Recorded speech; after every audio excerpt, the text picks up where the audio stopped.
Mr. President, speaking about Somalia, we saw the agreement that the government of Ethiopia did with Somaliland about the harbor. What are the reasons that you believe stand behind this agreement? Why they did it? What may be the consequences? And how do you believe that your government could stop this from happening? Thank you very much. First of all, Somalia and Ethiopia are two neighboring countries. And we are not neighbors by choice. We are neighbors by the, brought by the eternal. We have 1,700 kilometers of border. This border is not marked. It's a provisional border. If you go to the map, you will see it's a cut, it's not a direct line. And being a neighbors, we have a history of 600 years. That history was a very, very violent history. Jihad, crusade on both sides was led. But that chapter of history ended in 1990 when both this Ethiopian state and the Somali state collapsed. Siad Barre of Somalia and Mengistu Haile Mariam of Ethiopia, they ran away from the two countries, and the two countries went into a civil war, and then we came back. So we Somalis, when we reestablished the Third Republic, which is running Somalia today in 2000, our understanding was we closed that chapter. So we're going to open a new chapter of economic integration, new chapter of borderless territories, new chapter of supporting each other. The Italian government has been supporting that initiative, the Horn Economic Integration Initiative. And the Prime Minister Meloni, she came to Addis Ababa, and we have a trilateral meeting in Addis Ababa, Somalia, Ethiopia, and Italy. We've agreed that we will develop a joint infrastructure and a joint economic hub for both countries and for the rest of Africa as well. And the Prime Minister has promised that Italy will support that initiative, and Italy will advocate that initiative within Europe as well. So it was good. Then we have a second meeting here in Rome again. So that was the environment that we have been working. That was the hope, and that was the future we have been envisioning. Unfortunately, 1st January this year, this thing happened. Somaliland, yes, they claim that they break away from Somalia, but that was the case for the last 31 years. And no one country in the world has recognized Somaliland. No, IGAT has not recognized it. AU has not recognized it. The Arab League, which we are part, has not recognized it. And Ethiopia has not recognized it for 30 years. Out of blue, it just happened now. I cannot explain why, but there are a lot of speculations. Somalia is just turning the corner and coming back to its rightful position.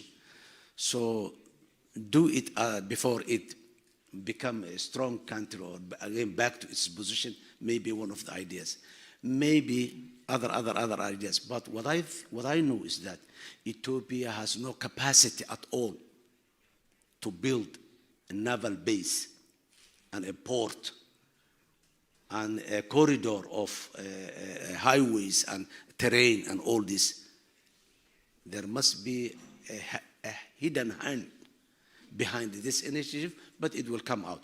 The government of Somalia, the Federal Republic of Somalia has rejected the idea. We go into IGAT. IGAT has rejected, the AU and the United Nations and the EU as well. All has rejected by respecting the international law, a sacrosanct principle that says the sovereignty and the territorial integrity of each member state has to be respected. That is where the situation is. And this is a time, you know, in 2006, when the Islamic Courts Union, a group of Islamists, took over many parts of Somalia, Ethiopia intervened in Somalia. They sent 50,000 troops to Somalia, and they go all the way to Mogadishu. Because of that intervention, these terrorist groups, extremist groups, they were within the Islamist groups, but they were not out and they were not prominent. Because of that intervention, now they got up and they took the old idea of jihad and all this, and then they also have attracted the ultra-nationalists, whom whenever they heard Ethiopia become so agitated. And that was the biggest war that happened there. So again, things cool down. We have been telling the people that there are these opportunities that we had. Now, again, in 2023, it was the year that we have degraded Al-Shabaab to the lowest level in its history of 16 years. They were on the run. And the final defeat of Al-Shabaab was on the horizon. They just come up with this idea. On 1st January, after midday, when they announced this MOU, immediately the Shabab, they made a press release stating that, you see, they come back now. This is the time. Come, let us defend Somalia. They claim that, yes, we do not recognize the government, but we never compromised the territory of Somalia. We never divided the people of Somalia.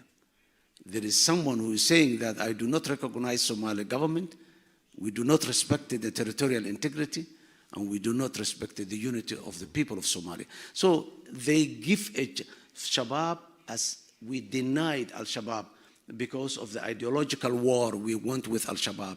They didn't have the opportunity to recruit at all. The Somali people were up against Al-Shabaab. And I have defined Al-Shabaab as a fish that runs short of water. Fish without water comes. The water was the people. And the people now stand against them. And there are community defense forces that the Somali government is supporting. So Al-Shabaab was out of question to move around within the communities. So now they give a platform to recruit new people now because of this illegal step taken by the Ethiopians. So this is the situation right now. We are very much grateful for the government of Italy, who said this is, we are with the international law, we do not accept anybody who is violating other countries.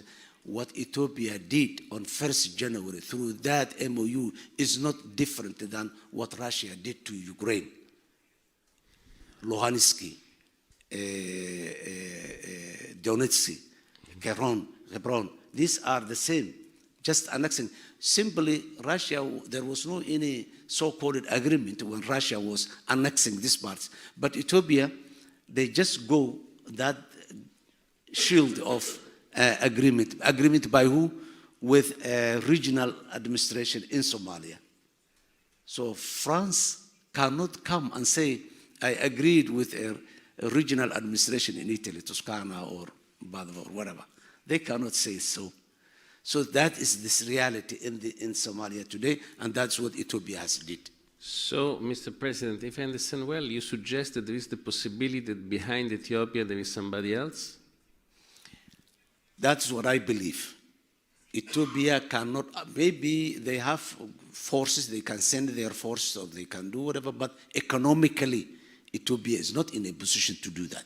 They cannot. There must be someone else, which we will know soon. So a small step in a greater game. Greater game of the Red Sea. Of the Red Sea. Yes. And Red Sea is a very, very volatile region. You know what's going on in Red Sea. So Red Sea is a very volatile. There are, Somalia was there for a long time. And now we have the Yemen with the Houthis on the other side of the Red Sea. Now we have Sudan in a very difficult situation as well on the other part of the Red Sea. So now, you know, as we are speaking, what's going on, the international maritime transportation on this Bab el-Mandeb and Suez Canal. So Red Sea is a very, very, very volatile region which does not deserve to be agitated further.